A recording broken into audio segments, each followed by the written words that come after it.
everyone. We are back with another story time from the Chatham-Kent Black Historical Society and Black Mecca Museum, and we'll be reading Frederick's Journey, The Life of Frederick Douglass by Doreen, Rappaport, and illustrated by London Ladd. Frederick's Journey, The Life of Frederick Douglass. Frederick was taken from his mother when he was a baby and sent to live with his grandparents. His mother slaved 6 days a week from sunrise to sunset on another farm 12 miles away. She longed to see Frederick, but walking the 24 miles round trip and getting back by dawn was almost impossible. Only 5 times did he feel her loving arms around him. I do not recollect ever seeing my mother by light of day. She would lie down with me and get me to sleep, but long before I waked, she was gone. He heard whispers that a man named Old Master was his father, but he was never sure. Grandfather Isaac was free. Grandmother Betsy was a slave. She cared for all her grandchildren, knowing how painful it would be when she had to give them up. Her loving hands bathed Frederick, fed him, nursed him, and hugged him. He ran freely among the cornstalks, which tickled his face and legs. He watched squirrels scamper up trees and bury their nuts in the earth. Grandmama taught him to fish. He dipped his thread and line and pinhook into the water, but got only nibbles, while she scooped up scores of shad with her handmade nets. Living with my grandmother, whose kindness and love stood in place of my mother's, it was some time before I knew myself to be a slave. The summer he was 6, his owner ordered his grandmother to bring Frederick to him. Her loving hand trembled as they walked 12 miles to a place with grand houses and hundreds of black men, women, and children. "They are kin to you," Grandmama said, pointing to 3 children. "Go and play with them." I really did not understand what they were to me, or I to them, brothers and sisters who were by blood, but slavery had made us strangers. Frederick feared that if he played with them, his grandmother would leave him. She did, and he wept. Grandmama was all the world to me. Old Master made Frederick sleep on a clay floor in a closet, covered by a coarse blanket. His only clothing was an itchy shirt. He ate sitting on his naked behind, and with an oyster shell spoon scooped up cornmeal mush out of a trough. The children were called to eat like so many pigs. He that ate fastest got most. I have often been so panicked with hunger that I fought with the dog for the smallest crumbs. Frederick's mother died when he was 7. He was never even told she was ill. One morning, screaming woke him. Old Master was shouting ugly words and whipping Frederick's Aunt Esther. I was hushed, terrified, stunned, and could do nothing. Her fate might be mine next. He saw her beatings and a few times felt the whip on his back. Another aunt ran away. Try as Old Master did, he could not find her. Her success made me seriously think of escape. After 2 years, Old Master gifted Frederick to relatives in Baltimore, Maryland. Free blacks lived and worked there. His new mistress, Sophia Auld, gave him a clean shirt and pants to wear. He ate at a table now and slept in a straw bed with a cover. He cared for Mistress Sophia's 2-year-old Tommy. In his free time, he was allowed to play in the neighborhood with poor white boys his age. Mistress Sophia taught him the alphabet and simple words so he could read the Bible.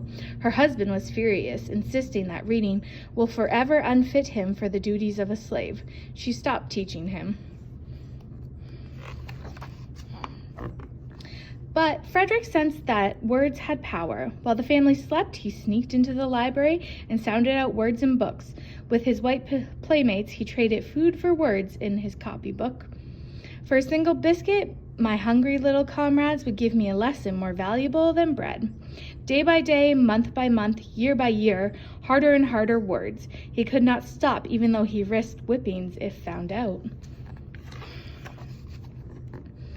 Frederick read newspapers he found in the street. He copied letters with chalk on fences and sidewalks and barrels. He polished boots for money and bought a book of speeches about freedom. How wondrous to learn that people used words to teach and convince, and that some white people hated slavery. There was hope in those words.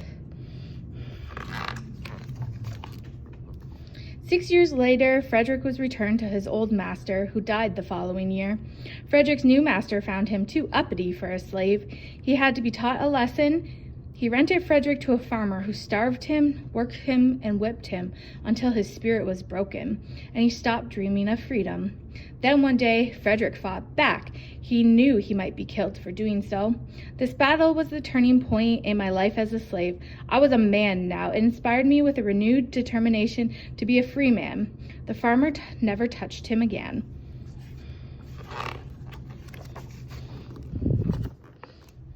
His new master sent Frederick back to Baltimore, where he fell in love with Anna Murray. But it was hopeless to think marriage. He was a slave. Anna was a free black. For them to be together, Frederick would have to escape to the north. Anna would follow. His first attempt failed. The second time, he posed as a free seaman. He jumped onto a moving train headed north. The conductor asked for his papers and didn't realize that his papers described someone else. Train, steamboat, train. Finally, he arrived in New York City. Free earth under my feet, a new world.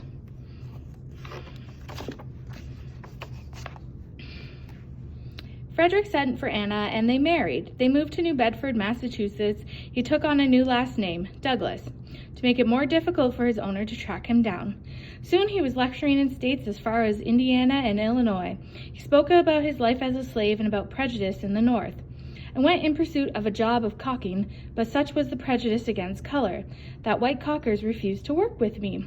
Many northern whites did not like what he said. They threw eggs at him and beat him up, but nothing stopped him from speaking the truth.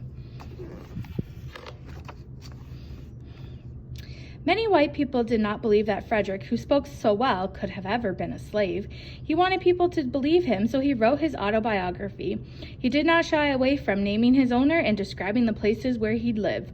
His friends warned that this would put him in danger. He did it anyway. His book became a bestseller.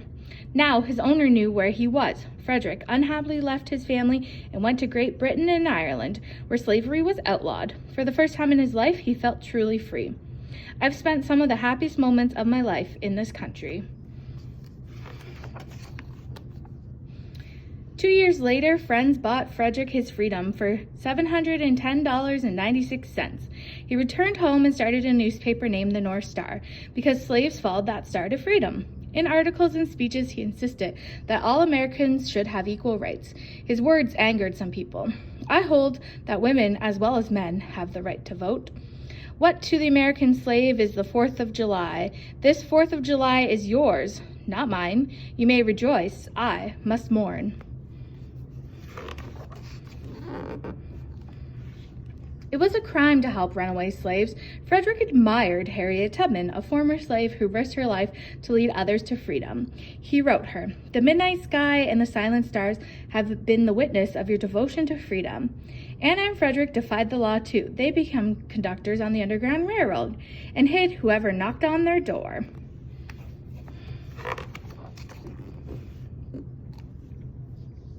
The issue of slavery exploded into the Civil War between the North and South. President Lincoln had said many times that slavery was evil, but insisted he did not have the power to end it. After 2 years of war, he changed his mind and issued the Emancipation Proclamation and freed millions of Black Americans. Frederick cheered with thousands when the news was announced. I never saw joy before. Men, women, young and old were up. Hats and bonnets were in the air. Frederick insisted that Black men be allowed to fight for their freedom. He traveled from town to town, urging them to join the Union Army. Thousands signed up, including his sons Louis and Charles. Black soldiers got only half pay and were given inferior weapons. The South often killed and captured Black soldiers.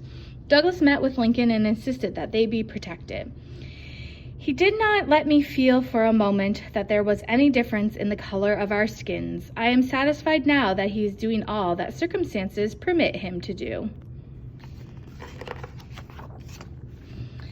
After 4 years, the North won the war, but Frederick's happiness was marred when Lincoln was killed.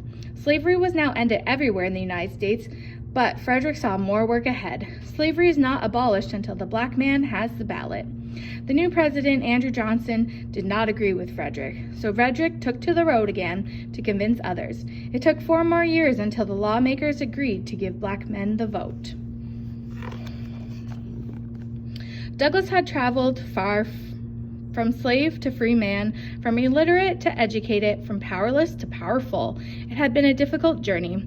He knew his people faced more difficulties ahead. He often reminded them, "What is possible for me is possible for you." And that is the end of Frederick's journey.